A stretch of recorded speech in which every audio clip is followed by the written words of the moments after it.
Be'ezrat Hashem, nous sommes là en plein Hanouka et on approche bien sûr de ce dernier jour qui est aimant appelé Zot Hanouka, au nom du texte que nous lisons dans la Torah ce jour-là de Hanouka. Et bien sûr, dans grand nombre de livres, entre autres, je vous donne juste un exemple, le Bnei Issachar, ramène que au moment de l'allumage, ce dernier soir, il y a quelque chose, une opportunité à ne pas rater, c'est de pouvoir demander, bien sûr demander on peut toujours, mais ça veut dire qu'il y a toutes les chances d'être exaucé, de demander ces trois choses qui sont béné, hayé ou maisonné, c'est-à-dire ceux qui n'ont pas d'enfants pourront de manière miraculeuse en avoir, et hayé, ceux qui sont malades et qui veulent avoir une longue vie sans problème, et maisonné, avoir une bonne parnassa, vivre de manière aisée. Oui, c'est mentionné que c'est un moment particulier. Alors bien sûr, pourquoi ce dernier jour de Hanouka a-t-il cette particularité? Et là, ça va être cette occasion d'expliquer quelque chose qui a tout à fait une autre interprétation par la Kabbalah que ceux qui ne la connaissent pas. C'est un texte dans la Gemara, mais qui peut être déformé et ne pas être compris. En fait, la Gemara dans Masechet Ta'anit parle de ces trois choses-là. Quand elle parle de Benim, des enfants, de la vie, de la Parnassa, la Gemara dit Bene, Haye ou Maisonné. Donc ces trois choses-là, Lav Besruta Talia Milta, c'est pas par le. Si on traduit les mots, vous allez voir que c'est pas comme ça qu'il faut l'expliquer, mais ça serait la traduction apparente. Lav Besruta Talia Milta, c'est pas par le mérite que cela dépend. Et là, Mazala Talia Milta, mais c'est ici mentionné le mot Mazala, pas le mot Mazal. Alors bien sûr, ceux qui n'ont aucun lien avec la Kabbalah sont persuadés qu'il s'agit du Mazal. Le Mazal, ça veut dire dans quel astre, il faut connaître le signe du zodiaque, quelque chose qui paraît. Et c'est d'abord ceux qui connaissent pas la Kabbalah, qui le comprendraient, cette Gemara telle qu'elle, seraient en problème, parce que la Gemara, à la fin de Masechet Shabbat, dit En Mazal le Israël, c'est-à-dire qu'on peut contourner le Mazal. Donc comment est-il possible que d'un côté, il y en a qui pensent que oui, le Mazal, mais la Gemara, la conclusion est qu'En Mazal et Israël, la Gemara prouve cela par combien et combien de preuves à cela. Une des histoires qui est ramenée là-bas dans Masechet Shabbat, c'est qu'un jour, Shmuel va avec Avlat, c'est quelqu'un qui sait lire dans les astres, qui n'est pas juif, et qui parle avec Shmuel et qui lui dit non, pour nous, les Bnei Israël, ça va pas selon les astres, on contourne tout cela. Et là-bas, c'est mentionné que lorsqu'il lui dit, il voit un groupe de bûcherons qui vont aller couper du bois toute la journée, et donc, le Avlat dit à Shmuel, tu sais, tel bûcheron, il lui montre un certain bûcheron, lui, ce soir, ne revient pas. C'est-à-dire que lui il va se passer quelque chose, il va mourir.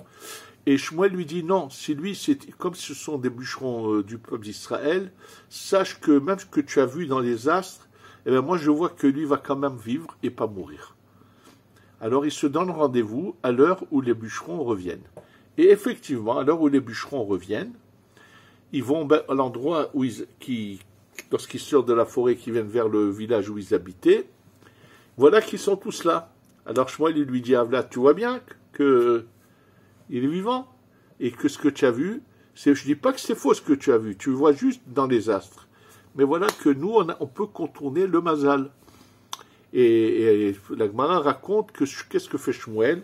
Il appelle ce bûcheron, et il lui fait ouvrir tous ces fagots qui étaient entassés de bois qui étaient sur sa charrette. Il se met le bois, il commence à le défaire, et tout d'un coup, on voit qu'en coupant des branches, un serpent avait été coupé, qui était mort, et Shmuel, il lui dit, tu vois, il dit à Avlat, c'est vrai, ce serpent devait tuer ce monsieur, mais il s'est passé un événement qui a fait que ce que tu as vu ne s'est pas réalisé, et là, Shmuel lui demande de raconter qu'est-ce qui s'est passé.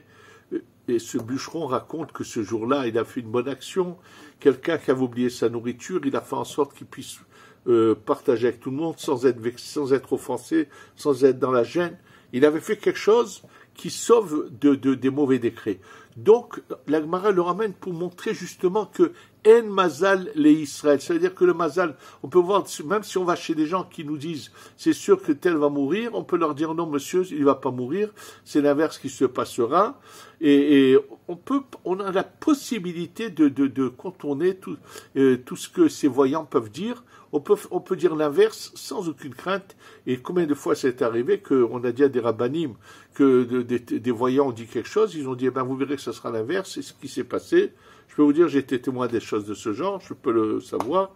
Donc, alors, dans ce cas-là, si la Gemara a dit ça, comment ces gens qui n'ont pas cette connexion à la Kabbalah, comment vont-ils comprendre cette phrase qui dit « Béné », donc c'est les enfants banim, c'est en araméen, Haye c'est Hayim, Maisonné la Parnassa, Lor Besruta, c'est tout en araméen, Talia Milta, c'est pas par le srout que ça dépend, et là Bemazala.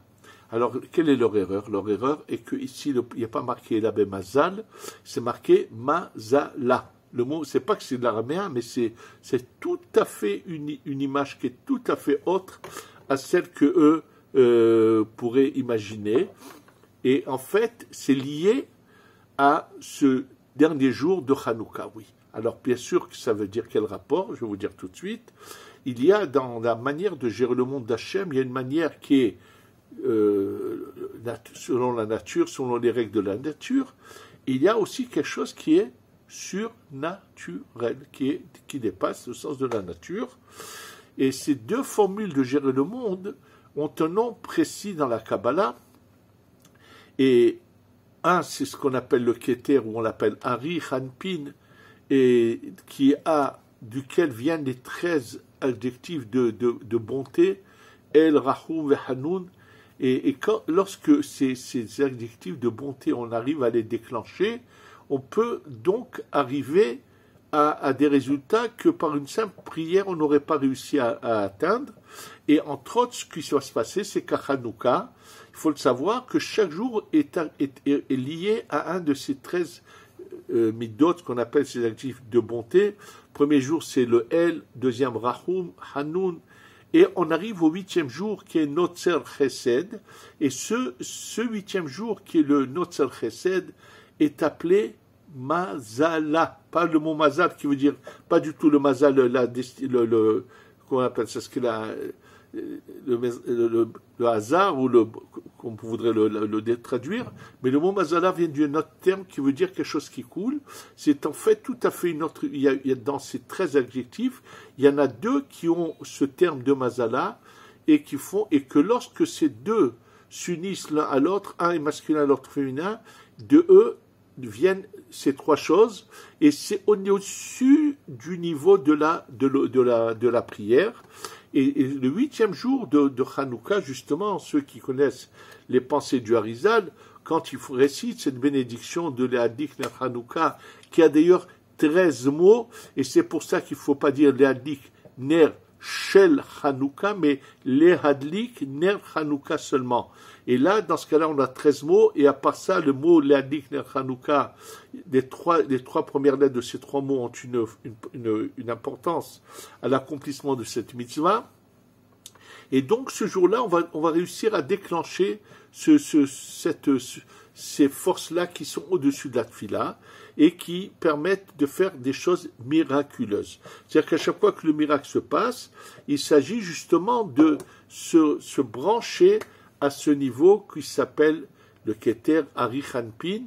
Contrairement à la manière que le monde est géré d'une manière générale, c'est Ze'er Hanpin.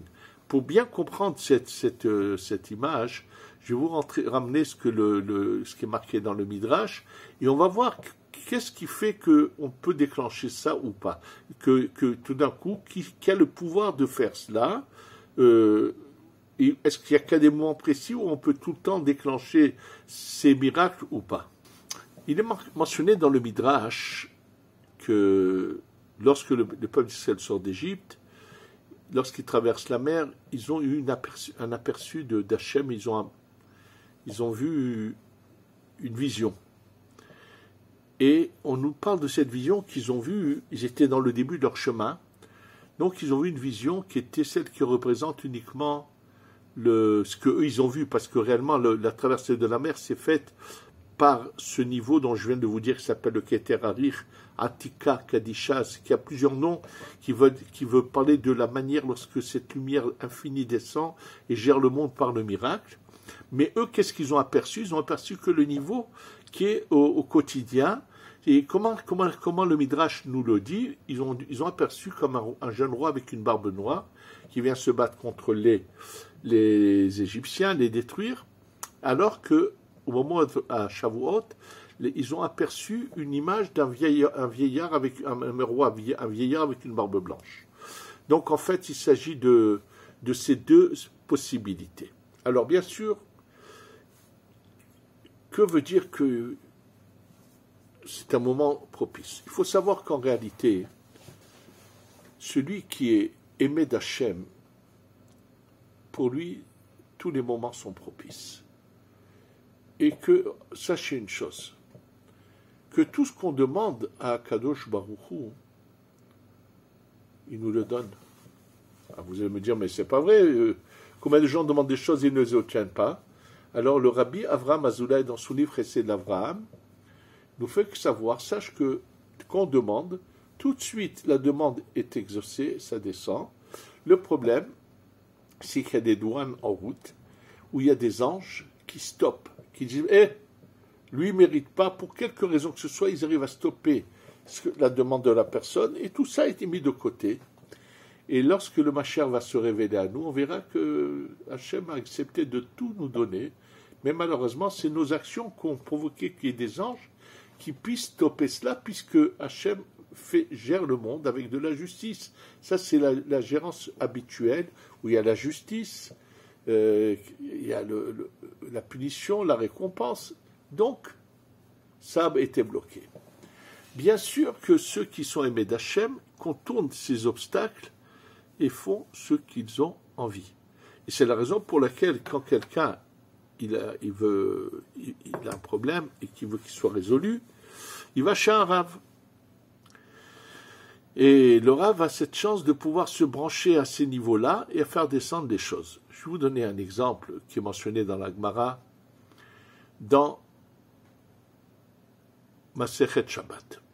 Un jour, une jeune fille prépare les gobelets pour allumer les veilleuses de Shabbat, les nérodes de Shabbat, et comme chez eux, ils avaient un vinaigre qui avait une couleur qui ressemblait à l'huile, mais ces mèches étaient déjà de grosses mèches bien préparées, remplies d'huile, donc il restait encore un fond d'huile dans les gobelets.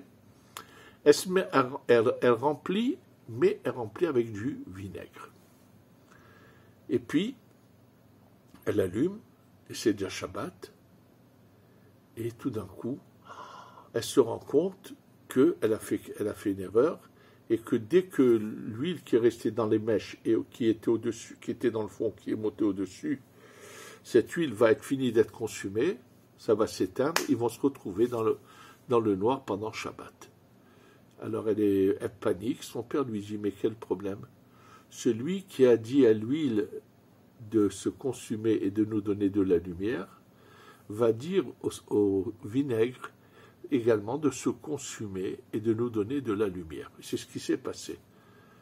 Ce rave, lui, était constamment branché à ce niveau qui est au-dessus, donc qui s'appelle Harir, Keter, dans lequel se trouvent ces 13 niveaux de bonté qu'on appelle El Rahum Vechanoun et ainsi de suite. Et sachez que lorsque, par exemple, Moshe Rabbeinu, lorsque sa sœur était malade et qu'il a dit El Narefanala, il a commencé par le mot El, qui est la première de ces 13 adjectifs de bonté. C'est-à-dire que Moshe est monté au-dessus de la gérance habituelle, il a fait descendre la refoua, la guérison de ce lieu très haut, en disant elle, donc il a mentionné cette nar, et puis la suite pour qu'elle soit guérie.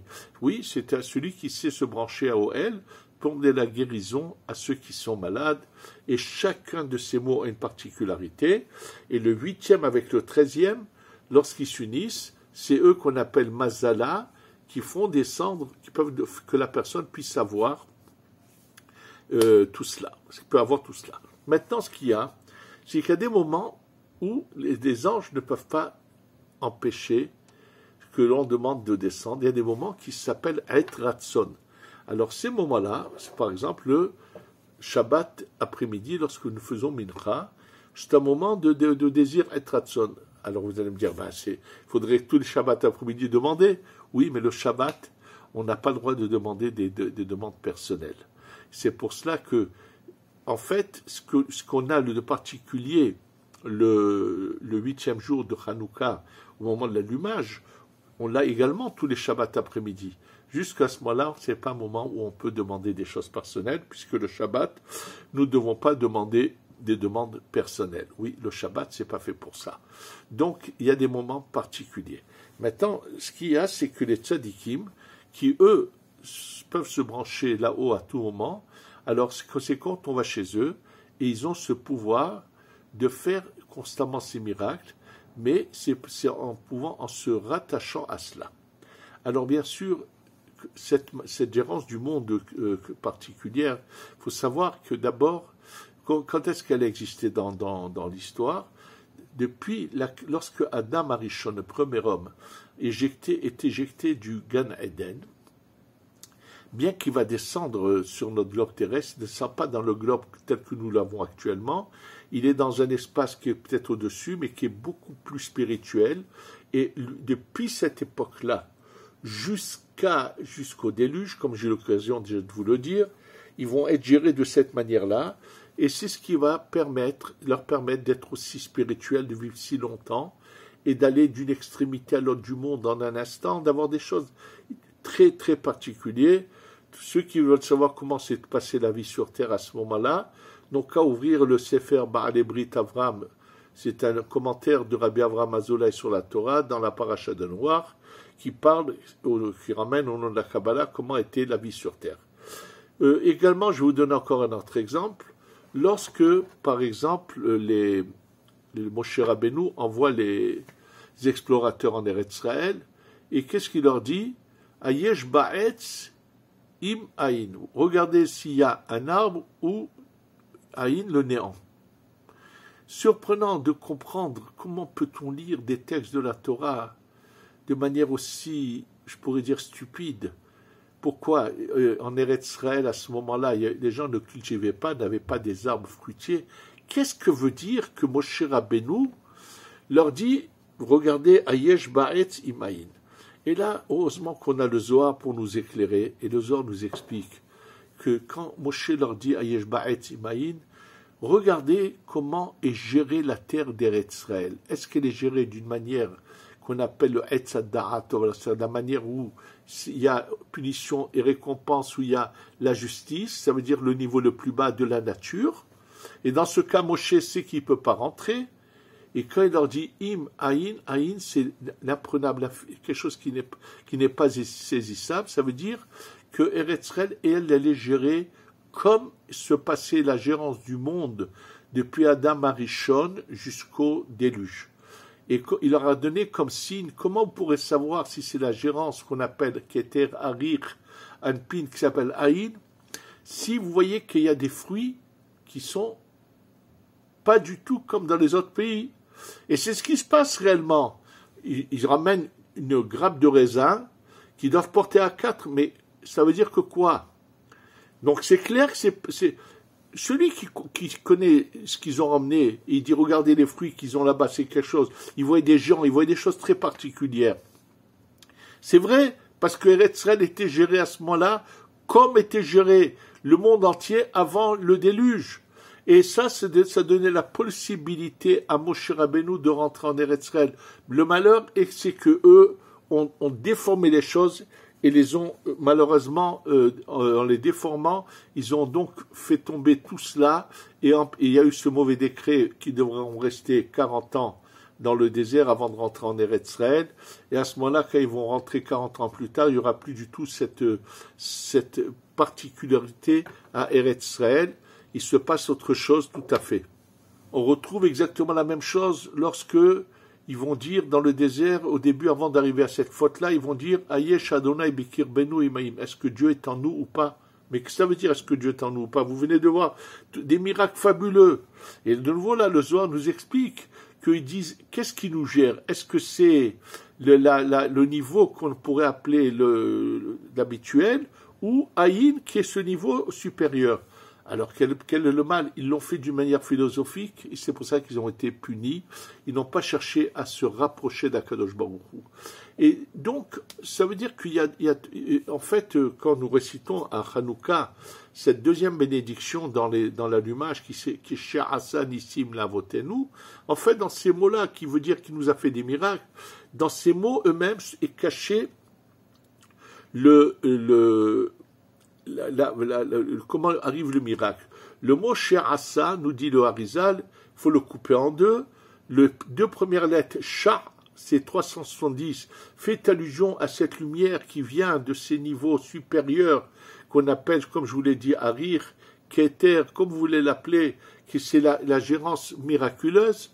Et qu'est-ce qui fait ce Shar Nehorim, ces 370 lumières qui descendent, c'est marqué comment on les fait descendre, et qui vont transformer le Elohim qui est Hateva, le mot Elohim qui a la valeur numérique de 86, qui fait une allusion à la nature, va transformer la nature en miracle. She'asa Nissim Shar Nehorin, lorsque les 370 lumières descendent et transforment le Elohim qui est dans le Shin et le He, parce que le Elohim écrit en entier, c'est 300, c'est Shin, et à 5 lettres, c'est le He de juge.